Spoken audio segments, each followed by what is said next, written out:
Wondering what's next in your business or personal life?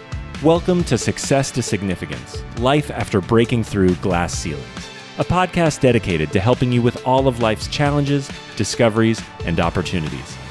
Whether you're seeking a new career, retirement, or simply wanting to make an impact in your community or the world. Join Jen Du Plessis and her guests as they explore how to start, what to do when you're in the thick of a change or growth, and how to leave a mark in this world after breaking through your next achievement. You are moments away from the aha you've been seeking. So Corinne, thank you for joining us today. I'm so happy to have you. I'm so happy to be here too, Jen. This is so great. It is fun. And it's fun because one of the things I really love about podcasts is that we've actually been talking for now almost a half an hour in the green room. We haven't even. Oh, it's true. No, that's what I do love about this. Yeah. And it's like, well, why didn't we just make that the podcast? But I do that on purpose because, we want to get to know each other a little bit better. And before we head into this, this opportunity. So I want to, just ask you a couple questions. First, I want to get started with, how did you get into the work that you're in? Because obviously, the decision to be so selfless, and go out into the big bad world. And then you've got this aspect that you work with the Department of State and Department of Defense. So how did this passion sort of marry up with this the business aspect of it as well? Well, I think it's a question I get asked a lot because it's sort of like, well, how do I, especially from young people, how do I be you when I grow up? And I keep thinking I think it's a little different than it actually occurs. But I think that the short answer is, I've always said yes to the things that most people say no to. And I think it's really, it started back all the way from my senior year in high school, the senior year and the senior trip, and all of the seniors were going off to Mexico. And I remember even at that young age thinking, that sounds horrible. I have no desire to do that. And I signed up on my own and went on a mountain survival 2-week alpine course through Outward Bound. And I remember Outward Bound. I know. And I remember even thinking during that time, like in a snow cave, and going, why do I do this to myself? My friends are probably on the beach drinking beers and I'm having to make a snow cave to survive tonight. And so I think that's sort of just always been me. I'm always sort of pushing the limits and trying to find maybe the deeper meaning, trying to just take everything I can out of life and wanting really, extreme experiences, not from the sports side, but from pushing myself into areas that I've always been uncomfortable in. Wow. Yeah, that's interesting. So, and I know that, we talked about this briefly in the green room too. You don't want to say, well, I was born a girl and blah, blah, blah, go down the whole road. But, you went to college for whatever you went to college for, but how did you stumble into, doing what you're doing now, sans COVID, doing what you're doing now and really, kind of charging forward as soon as, a catastrophe happens or something bad happens, you're just like there. Yeah, helping. Well, I think that, and I did in college, when you start to look back, you see how it all lines up. And in college, I studied human development and cultural anthropology. So that's, so I was a cultural anthropologist, fascinated about why humans do what they do. And then as I moved on, it was specifically connected to development and especially people in crisis. So I studied abroad in college, very similarly, again, like my Outward Bound story is that my friends were going to Spain and France, and I picked a program that took me I studied abroad in Nepal, Russia, and China. So I went on a very interesting study abroad program, and that set the tone for all of it because you get this hunger and this desire. And I just started, and I lived with host families, and, I ended up moving to the UK. I lived in London for many years and ended up marrying a Brit and, spent some time doing that. And it was making connections and just always seeing the gaps and looking for ways to make an impact. I've always wanted to help and make an impact. And then having the desire to be in crazy parts of the world and have those experiences just kept leading to more and more opportunities. Yeah, that's very interesting. And I know that, one of the things I'm going to talk about here is because I know a lot of this has, it's all thriving in chaos, right? And obviously we're in chaos with COVID right now. And some people have more chaos than others, and there's different types of chaos. And one of the things that I loved about your one sheet was that the chaos, just the different definitions of chaos. So I'm going to go through this for just a second. I know that you don't have listed that these are the definitions, but this is what I received from it, which is, leaders who are looking for effective conflict resolution techniques. That is chaos. When you live in conflict, and don't know how to handle it as a leader. And of course, the big buzzword this next year is leadership. It's everywhere. Tony Robbins is talking about it.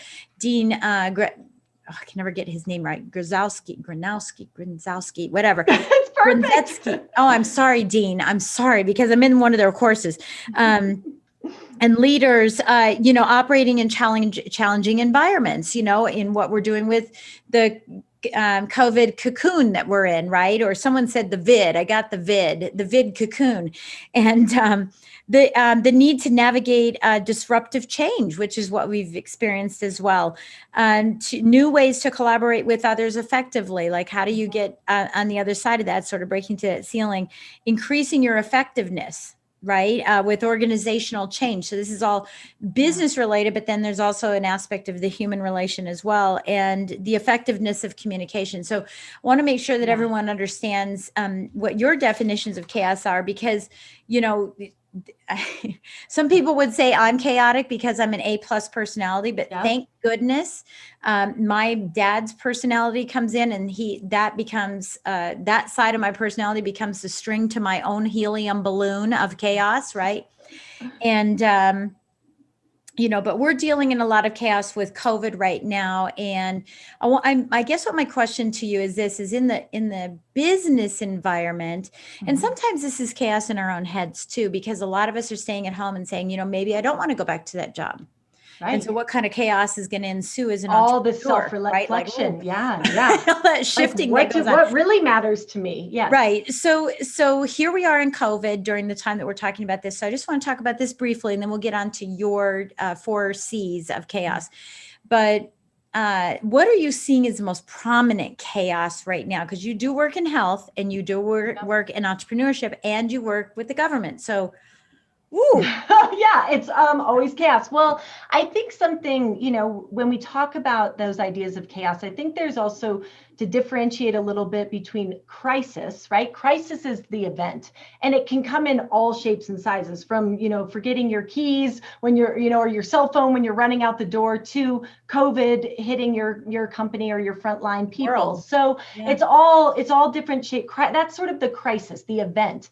I think chaos is the reaction. It's the reaction we have to that event. And so I say that chaos happens when your reality is different from your expectations. Oh, that's good. So if you look at it like that, it's sort of, now you have something to control, because people feel like chaos is always things that are outside of our control.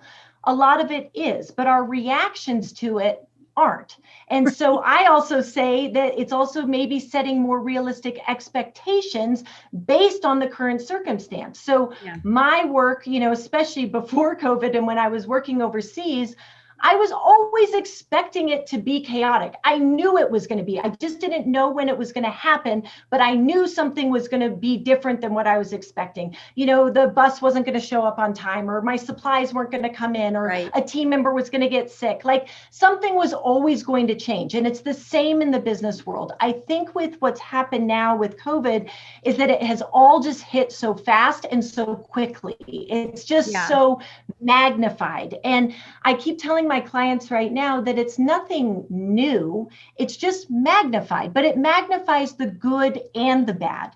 That's what I love about chaos, because it magnifies things that also are really good, right? If you think about over this past, year of the things that we have become so creative, our A players have stepped up in ways that we're like, oh my gosh, and we're innovating and we're creative and we're finding new ways to connect with our family, and we're doing fun things that we've just never done before.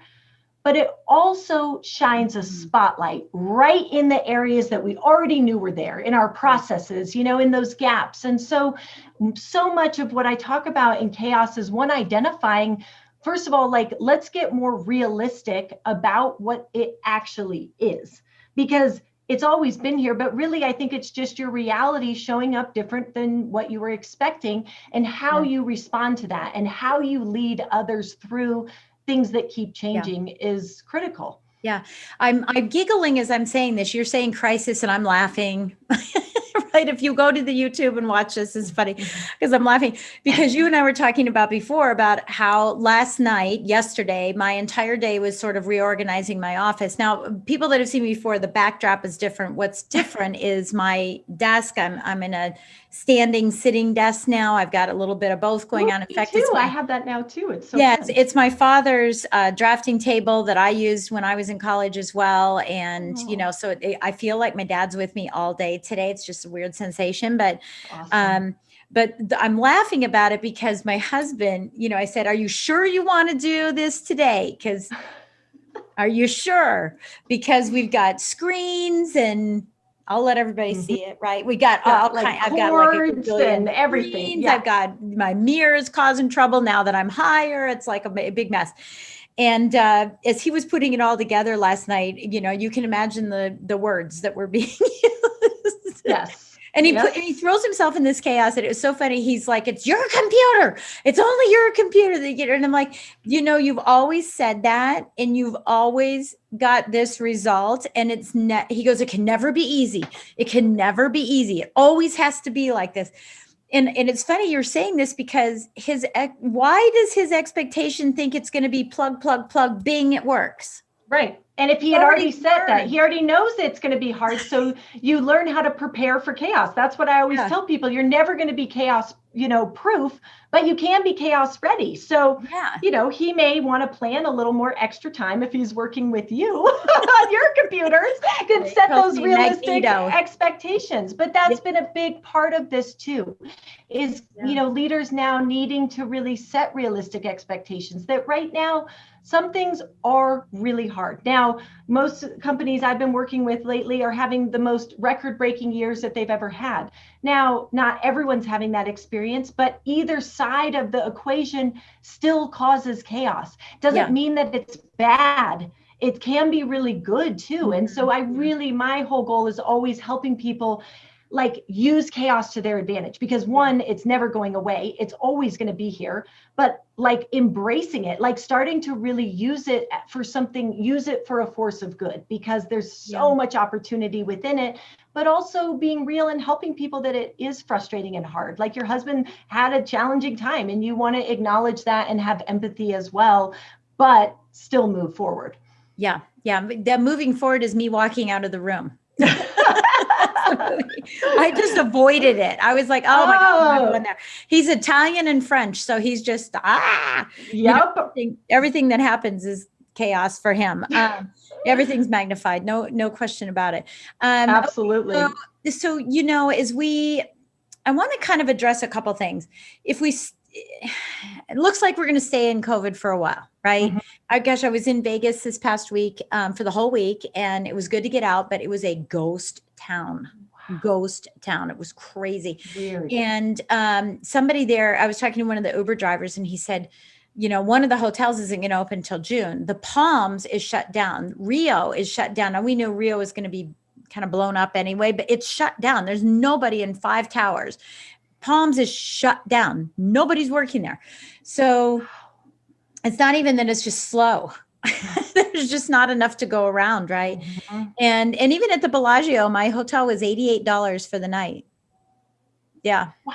So, and there's some hotels that are $33 that are really nice hotels. So go to Vegas. And it's how can they survive? Right. But how can they keep going? I mean, there's just no way. And, the buffets are shut down. They'll probably never open again, is what they're saying, is that the buffets are probably never, ever going to open again. So it looks like we're going to be in COVID for a little longer. So I'd like to address, and I'm going to let you know what the second half of this is. I'd like to address, if you're feeling angst and you're feeling this tension and stress still, some tips on how to get over it. Right. And I don't mean it badly. It's just how to just deal with it. Right. Because it's here, it's staying, it'll be a year pretty soon. And, how do we deal with it? But at the same time, the moment that we're released, we're born free. And when we become born free, there's going to be other chaos that we're going to encounter because the world is different. Even when we can't wear masks, there's going to be people that wear masks. Even though we can hug, there are going to be people that don't want to hug. Yes. There's going to be all kinds of things. How do we cope with that as well? So how do you really prepare for the incoming chaos too? Get the readiness for it, right? Because I've been saying, look, it's a COVID cocoon. And when the cocoon opens up, we can either fly away and be beautiful butterflies and survive this, or we can be all shriveled up and, die. We don't want to say that, but we shrivel up. So what are some tactics we can use while we're in this? And then things that we want to be looking for, triggers or signs on the backside of this that we can learn to cope and deal with. Yeah, well, I think it's huge. And I think if we really look back to the beginning of this, of how we felt and how there was such extremes then too, like people like, this is fake, or this will be over next week, to I'm never leaving my house again. There was just this such dichotomy. Yeah. And it still is that way. And then, so I think surviving it during this time, like I said, I liked using the word thriving because I feel, in the context that I come from of working in some of the most stressful and chaotic parts of the world is, and you hear this of like finding gratitude or finding, great. All of those are great tactics. Yes. Keep finding the things that you love to do and that are good, that make you happy. But I think it's always, for me, it's about mission, like having a mission, having a goal, having something that you can focus on for right now that you can actually accomplish. And so whether it's something really small, like by the end of this weekend, I want to get my office cleaned out and organized and feel good, creating small wins for yourself right now, because we don't know what it's going to look like. It keeps changing all the time. We have so many different things happening. Like I get an email, probably like many of you, every week, like my kids are going back to school in April. I'm like, yeah, right now. Like, I don't know if that's really true. And so we sort of have gotten conditioned to not really believe anything, or we don't want to set false expectations or hope, but I think then pulling things down into things that we can control. So what can you create that inspires you as a micro mission to accomplish? And it is small things like, reorganizing my CRM. Do I want to do that? Absolutely not. But it'll be so beneficial, right?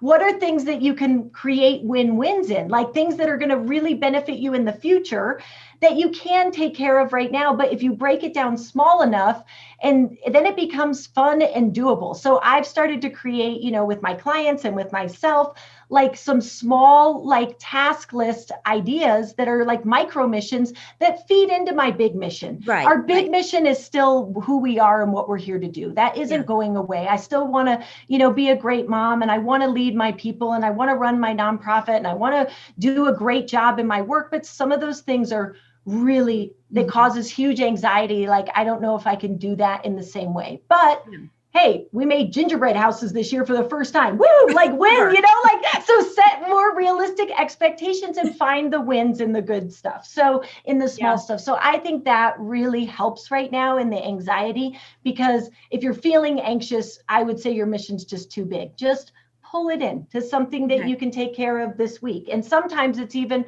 what can I get done in the next hour? What am I even trying to accomplish in this hour? What about this week? And just pull it in. Nothing is forever. Nothing. You'll get back to these big stuff.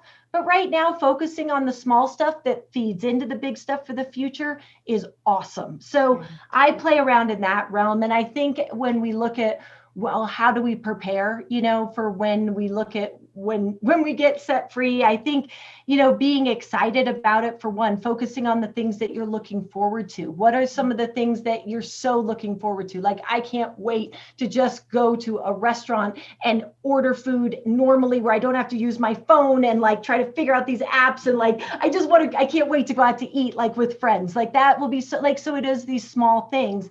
But, the world will look different. And I think setting realistic expectations and staying in, what are we really trying to accomplish? What is important? What do we want for the future? What do we want for ourselves? And I know so many people are starting to reevaluate their work-life balance and their, because we've had an experience now. I mean, for me, I have never been home this much in my children's entire lives. Yeah. I mean, you guys, I've spent my whole career traveling. And when they were younger, I spent all of my time overseas, 2 weeks in the field and 2 weeks home. Yeah. For almost 5 years when they were like school age in elementary school. That's a lot. And it's not like in the field was in Boston. That was like in the middle of the Congo It was insane. And I've never been home this much. And it's been incredible. So what are some things that you've learned during this time that you want to keep doing in the future? I think there's value in thinking about that.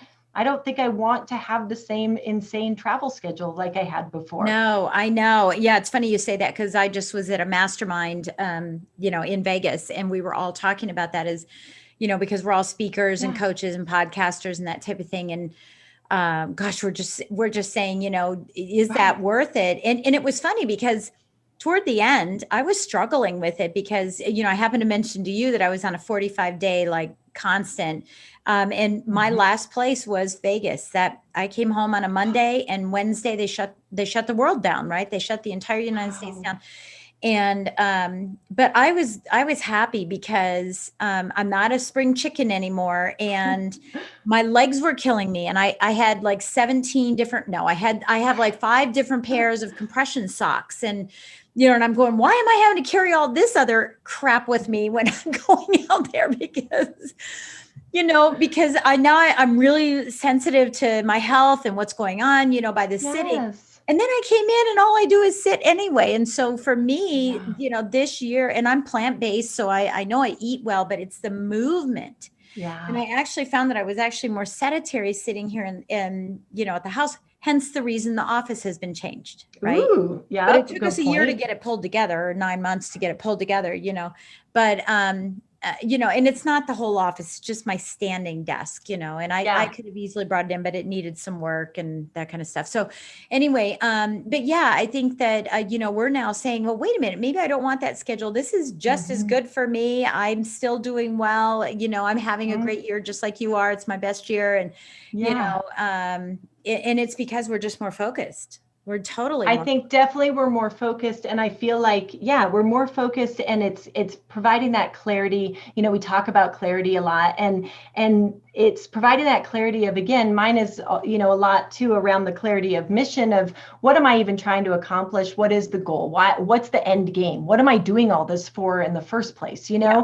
So fine, you can set these goals and set your goals for how much money you want to earn or how many clients or what, you need measurable or if you want to goals. even be in your business anymore, you want to transfer out, or you're done being an entrepreneur and you're going to go back to the workforce. So one way or the other. Right. And just having that specificity that's measurable and saying, okay, I know I've accomplished this, it's finding that way to sort of figure that out. And I think a lot of people are in sort of, wow, what am I doing now? What is all this for? Because we're also not able to be busy in the noise of being busy. We're having to sort of laser focus, and that's been fun, actually. Yeah. And I mean, that's, you and I are laughing about, you have 4 C's, I have 5. My very first one's clarity, just like yours.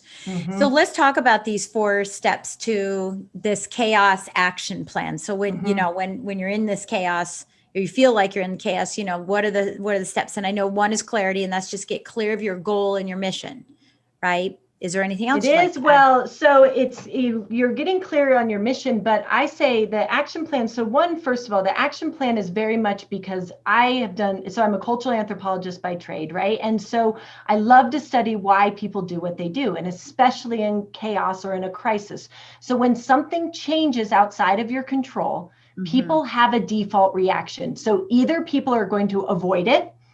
So I call it the ABCs. So there's an avoiders, blamers, and complainers.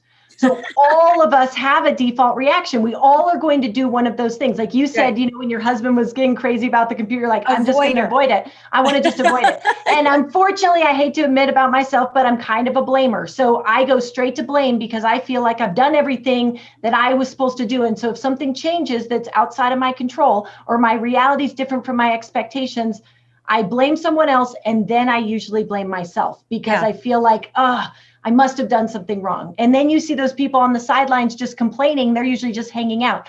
So everything I teach and I talk about is how we move ourselves and others out of the ABCs, out of the avoiding, blaming, and complaining, and into action. It's always about taking action. So that's why I created the action plan. And the clarity is the first part of the action plan. And yes, clarity of mission. But when you're in chaos, no one's going to be able to hear or care about the mission unless you define the threat first. Okay. So think about this. We're all in self-preservation mode. So again, think about this from a biological point of view. People stay in self-preservation. And it's literally not because they're jerks or they're selfish. We all are. Our sphere is just a little bit bigger. So it seems like we care about a whole bunch of other things, but we don't. We still just care about ourselves. It's a natural biological instinct to preserve, protect. You add something like a health pandemic, you add things like the economy. Oh my gosh, everyone's in self-preservation mode. So you must actually define the threat first. It's clarity of what's the actual threat, because there's so much perceived versus real. So once I know what the real threat is, then I can create clarity of mission, because I don't even know what I need to accomplish unless I know what's at stake first. Yeah, it's kind of like, what do I do? What do I do? What do I do? Right. And versus having great intention, great. Okay. And you know, this always lasering in. Everything I do is taking the noise, because where I'm working in most of the world and where my background is from, it's not from a corporate background. It is from being in chaotic situations where truly your health and your safety, like personal security, is at risk. And you don't have time to avoid, blame, and complain if things change outside your control. If you do that, probably something really bad is going to happen. So you must figure out how to take action immediately. And the first thing I need to know is what's at risk? What's the threat? What's at stake here? What's truly going on? Have you seen The Social Dilemma yet? Mm-hmm. So I did. You know, so how is that impacted? So by the way, if you haven't seen it, you have to listen to it or watch it. It's on Netflix. But where do you think that plays a role in the threat that people have? Because I think that, you know, some people, if they see that, I mean, I think they could just start conspiracy theorying the whole everything. And I mean, that would create chaos for them. But I guess one of the things that challenges me and why this comes up is like getting clear on what the actual threat is when we don't really even know, given what the social dilemma is telling us. Right. Well, again, it's bringing it down. Threat. Well, absolutely. But it's bringing it into your life then. What's the impact on you? So everything I'm always wanting to know is, so sure, maybe that's happening. So, right, like all those things, and being a mother and seeing that and feeling like my kids are older. So I already feel like I watched it. It made me feel like I failed as a mother because I let my kids have their phones and they're teenagers now. And I'm not, you know, and so I've then decided to look at it, and everything I look at is then what's the impact? Okay, so what is the impact on me? What's the impact on you? It's the key. Everything it's about the impact. So what is the perceived threat versus the actual threat? Okay, so what's the real threat right now? Like for some people in this pandemic, you know, they've lost most of their revenue, or they've had to lay off people, or, you know, their business has drastically changed. But what's the impact? What's the impact on you? So you say that your business revenue is down. Okay, does that mean like the impact right now is you need to sell everything because you can't eat tomorrow? Or what's really going on? The revenue's down in this moment. Walk me through the impact, the realistic, what's actually happening, not what's maybe going to happen or what could happen. Valuable to look at to prepare. But if you look at the impact, Jen, if you really hone in on the impact and you follow that down the worst case scenario road, that's going to give you your more realistic potential threats. And I and imagine then you can start to plan for that. Series of questions too. I mean, it's digging deeper, and then what, and why, and what outcome there, and again, what are you worried about? What's the worst that can happen? And people are afraid to look at that, and that's what I've really seen in my business over the past year. Because as you see in this framework, it's providing that clarity, but first the clarity of the threat, identifying the impact of that threat, and from there you create your mission, your clarity of what are you actually trying to accomplish. And from there you move into the curiosity phase, right? What do you even have to work with?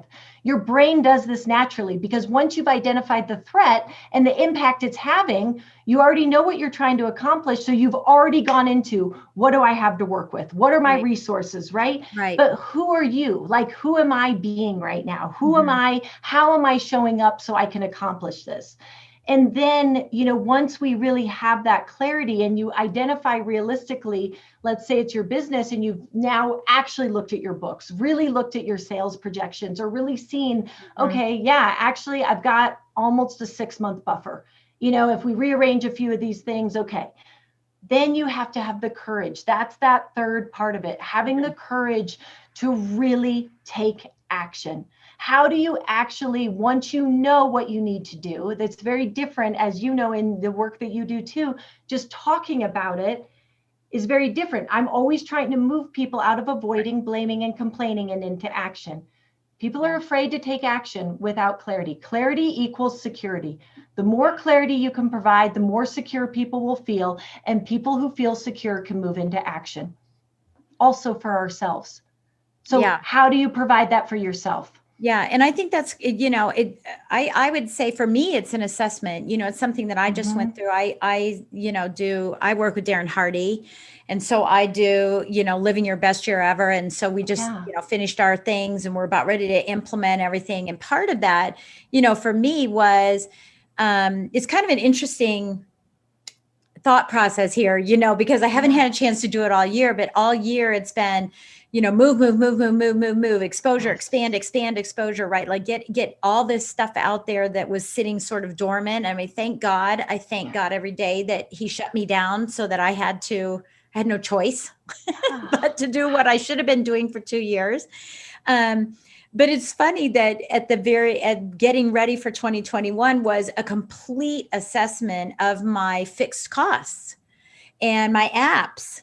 And it actually takes forever to do, right? Because, and that's how you say those little wins, because I would just sit, if we're going to Netflix binge tonight, I'm going to have my phone in front of me and I'm going to go through my apps. Yes. I really need this app. And this is on an auto renew, right? And that's this part of it. Like sometimes you got to embrace the suck. Yeah. That sometimes it's like having that clarity. It's not fun, but it's so good. Setting that expectation that this is going to suck. Like, I got to clean this out. I got to go through my subscriptions. I got to, we know we need to do these things. So just do it, but break it down. And that's such a smart way to do it. All right. And that's why I always joke with this, embrace the suck. Have a realistic expectation. We got to get through it. Yeah. We got to get through it. And it's not forever. I got through it. And in fact, I'm going to show you. Oh my gosh, you won't believe it. I like sharing stuff. I love sharing. So this is a printout of all my content. Oh my gosh. Not my presentation, but this is like my ideas, my content, my this, that, and the other. And I have to get this in a systematic, and by the way, it's front and back. Oh, okay. That's incredible. I have to put this together in a systematic way because I find that true example of chaos. What am I going to talk about? I can talk about 1,000 things. But right, I'm like, what am I going to talk about? I have to talk about. I don't have anything to talk about. Yeah, I do. Yeah, I've got to compartmentalize this. I've got to lay it out for the whole year. So instead of having that chaos on a weekly basis, that perceived chaos of that anxiety, that feeling of, and even this is my all that together. Yeah, this is my long / by the end of the year. Incredible. But look where it's gotten to. Look how far you've already. Yeah. Right. Here, some people are in the place of all you got to do is start today. If you don't have that much stuff yet, just do all of it in small increments. Right. I have to. Yeah. I have to. And I think high achievers, the high achievers sort of forget that part. Like you just go, go, go, go, go. But again, you can keep doing that, but now in that more systematic way of breaking it down. And that's like I said, in the framework of the action plan, the final piece of it is the commitment, right? Yeah. Because you have the clarity, okay, but the clarity of the threat first, then what's the impact it's actually having? And then what is the mission? What are you trying to actually accomplish? Getting curious about what you have to work with. Look, what you've just done there. You like, okay, actually I have all of this content. I'm going to put it all together. You've created like what needs to happen right now. And then having the courage to take those action steps towards the solving or the creating or the whatever it is.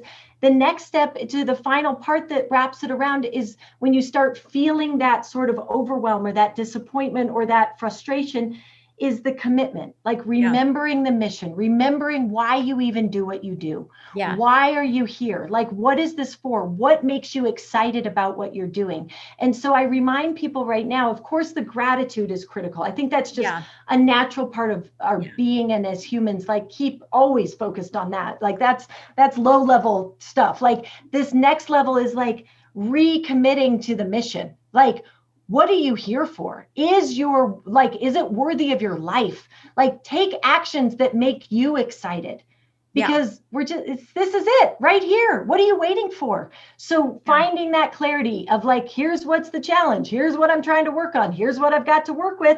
All right, now I got to go for it. It's scary. Yep. It's hard. Yep. Embrace the suck. Yep. And now, just remember why you're doing it. What is it all for? What do you like? There's a mentor of mine who said, my goal is to live my life on the verge of tears. And that's really like stuck with me of like in two ways, right? The tears of inspiration, like where you live on the verge of tears of being moved by that, being moved to emotion of inspiration, I think is incredible. But also it's like living on the verge of tears of the freak out too, and how much that pushes us. And so I've really thought about that because, but that's but you don't.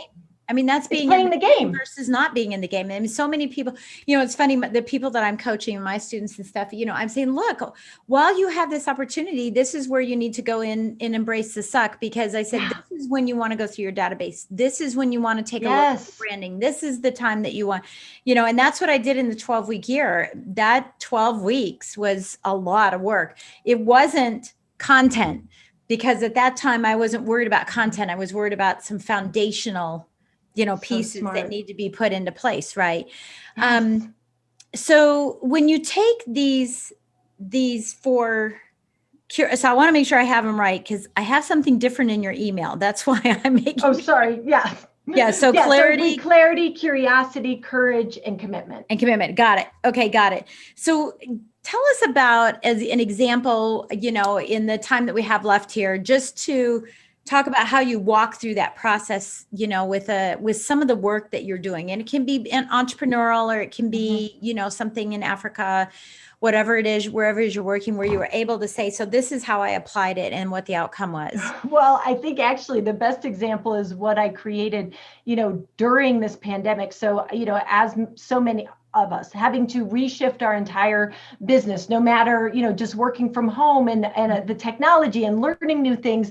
So not only did I transition my whole business, I have 2 teenagers at home. So trying to navigate the whole school thing and online school, hybrid school, all of that changing on a daily, and sports. And are they going to ever be successful adults? I don't know now. I hope so. No, I'm kidding. They will. But anyway, and so 4 years. Yeah, I mean, it's all whatever, right? And so then I see huge opportunity in chaos. And, I was like, wow, this is also a great time to start another company. Why not? Right. And so talk about like living my framework. And so what happened was my significant other and I, we started climbing all of Colorado's 14,000 foot peak summits during this time. Super fun, amazing. We wanted a new challenge. We spent a lot of time overseas. We were missing some of that adrenaline and we needed a new challenge. So that we identified, a threat of like, we're bored, but not bored with work, but bored with like, let's try something new. So we're like, we're going to climb all of Colorado's 14,000 foot summits. okay, there's 58 of them. So maybe that was a little unrealistic in our expectations because that would be one a week with no rest. Yeah. So we were like, okay, let's try to climb as many as we can. But then what happened was when we started climbing them, we wanted to see if there was anything to commemorate them. Like, what can we do to measure these? Or is there t-shirts or, there wasn't anything. And we just sort of saw like there wasn't anything. So we decided to create our own challenge coin company. So we created this custom challenge coin, creating all of the peaks, and how could we support other local businesses right now during this time? How could we support other, he's a veteran, we want to support veteran-owned businesses. And during, so it was having the clarity, what do we really want to do?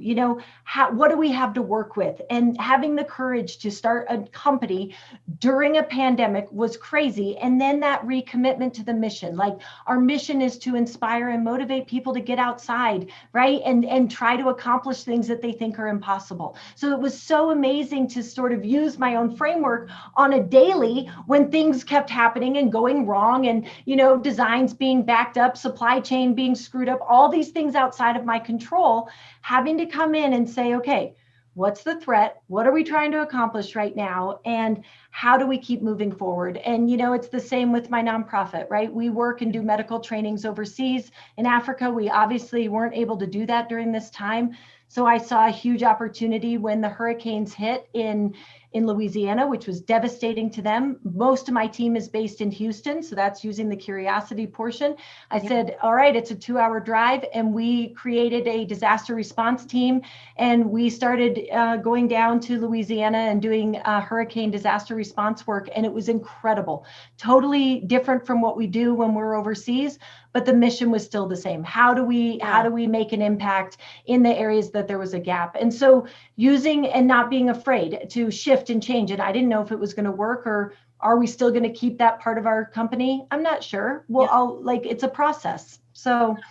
And you got COVID. Oh yeah, and I got COVID. That was super fun. So let me just tell you, just got out of. And not only did I get COVID, I got it absolutely in the way that they said. It was from my teenage son who got together with some friends, and then we all went skiing as a family. So we were in the car together for a few hours.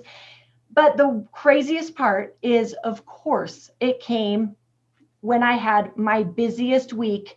I had 5 virtual presentations, and you guys, I thought I was going to die. I didn't even know. I was like, did I already say that? What am I talking about? And I got great feedback. So I'm not sure. I got to go back and watch this stuff. Right. I don't really, maybe our subconscious does do better work than we think. Right. Yeah. So it's been definitely a year.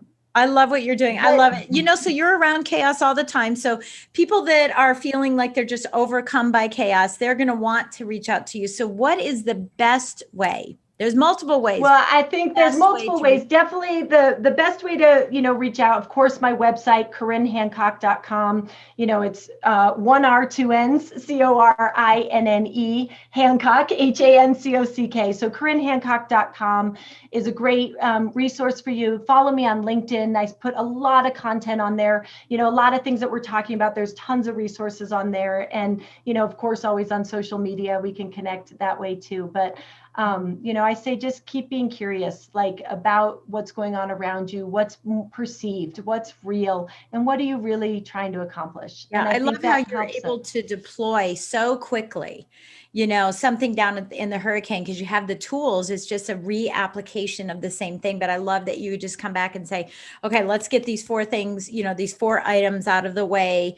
And then we have clarity, and then we can take action so much faster. And it's funny. And I know you said that, but everything I do in my coaching is stop talking, take action, get results, right? Yes. And I love that. Because it's just a lot of no. Totally. It's the avoiding, blaming, and complaining. Yeah. And that's why clarity is my number 1 C. It's like the reason that the talking happens, because people just aren't clear about what they want. And a lot of times the clarity is what they feel society wants for them. Right.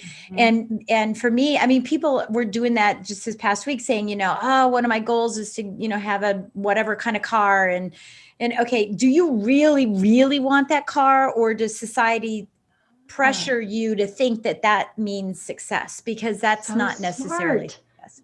That is huge. And what a cool way to start to look at it, because again, it starts to put it into that perspective of, what do I really care about? Who am I? What is important to me? And now we are getting to redefine all of those things. So that is pretty exciting, during that to really, really think about that as we move forward through this. And I think, what's so valuable is to remember is that idea of, I love the stop talking, and gain the clarity and take that action, because it's all about moving forward. It truly is. And whether it's at whatever pace, without comparing, just taking your small pace, steps. Whatever makes you happy. Yeah.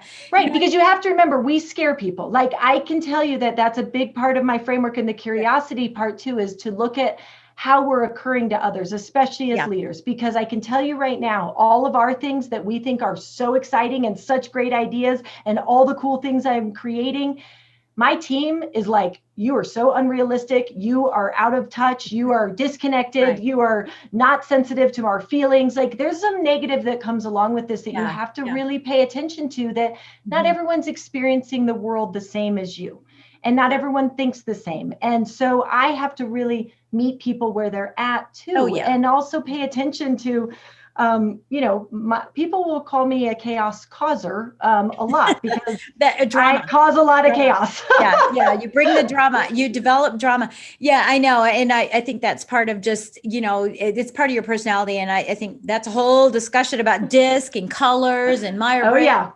All those things, is that we're definitely drivers. Both of us are drivers. Yes. So people go, oh my God, because we could go through those 4 steps, like boom, boom, boom, boom. Others take a month to go through those 4 steps, right? Or longer. And that's why they call you, because they can't get through those steps. But, I think you're a perfect example of someone who, this podcast is not just from success to significance.